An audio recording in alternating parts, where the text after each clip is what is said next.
Name's Doug Lovin. So I've been making knives for about 6 years, and one of the things that people like to always ask me is how to get started. Well, you know what? YouTube is your friend. Watch a bunch of videos, watch a bunch of different ways on how to do them, and then go out there and do it. The best way to learn is just to do it. I didn't have the benefit of having someone teach me, so I just had to do trial and error on my own. Another thing that's important is start small, start with something easy to do, and then bring up the complexity with each knife that you do. Always try to do just a little bit more than what you're comfortable with so that you'll get better. Time at your job. The thing is if you want to, in the long run, get better at making knives and have better equipment and be more efficient, you got to reinvest your money back into your business. Start small, $100, maybe $150. Buy you the 1x30 grinder from Harbor Freight, maybe a cheap and expensive angle grinder, and some good belts and belts of different grits. And start with something small. Start with a small little knife, like a Skinner, nothing big. Work on that, sell it, perfect your art, perfect your craftsmanship, or improve your craftsmanship, and work your way up a little at a time. I knew a guy, he took out a loan for like 10 grand to buy knife material, or I'm sorry, to buy knife making equipment with, your grinders, your a press, an anvil, your hammers, all your things, your forge, all these things. And then he told me, he goes, I really hate that I did that, because one, in the long run, financing all that, you end up spending more money, and two, it becomes a job just to pay yourself back. So basically what I just called crowdfunding.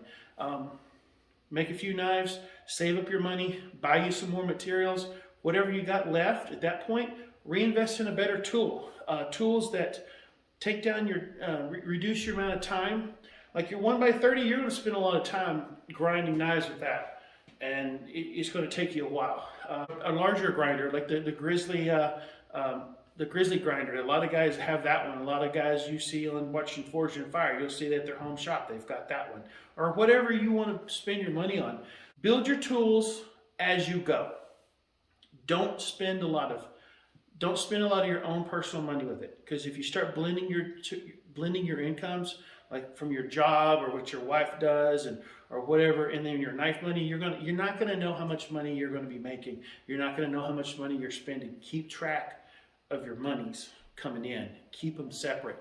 Know how much money you're spending on shipping costs and materials and supplies and things like that. Keep track of it. Know how much you're spending.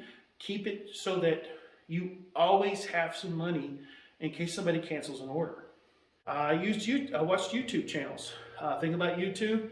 There's some videos out there that are good quality videos, and there's some videos out there that will lead you astray. So my advice to that is, let's say you want to watch a video on how to put bevels on a blade. Watch 4 or 5 different videos from 4 or 5 different creators or knife makers, and see which one's consistent. And over time, you're going to learn, like, maybe I shouldn't watch videos from this particular individual, but like this particular individual over here does really good at videos. So don't just look at one source, look at a multitude of sources, and go with what is consistent across all the videos. There's some bad advice there. Just be mindful of that. Another thing, when it comes to time in the shop, you don't want to spend all your time out there all the time, 7 days a week, from sunup to sundown, because you'll burn out. All right. If you get to the point where you're working on a knife and you're getting frustrated with it, and you're like, okay, you know what? I'm just going to get this one part done. I got to get this done. It's 2 in the morning. I'm going to get it done. You know what? If you're at that point, put the knife down, go take a shower, go to bed. I limit my time 5 to 8 hours a day, no more than that. Go out there, work on it, work on your knives, do your best quality work. But once you start to slip off, once you start to get tired and fatigued, it's better to stop than to go and make a mistake and start over and come back. Dedicate family time. Always have time set aside for your family. They come first. The important thing about making knives is most of it's like myself personally, I do it because I enjoy it. It's relaxing for me. And the minute it's no longer relaxing, enjoyable, I stop. I go take a shower, I watch TV, grab a bite to eat, go back the next day. Guess what? The knife is still going to be there waiting on you. Your customers know it takes time to make a good knife. Don't try to rush things out the door. It's more important to take an extra week on something to try to shoot it out the door. They're not happy with it, or you screw it up and you have to start over, and then you're taking that much longer. Thanks for watching my video.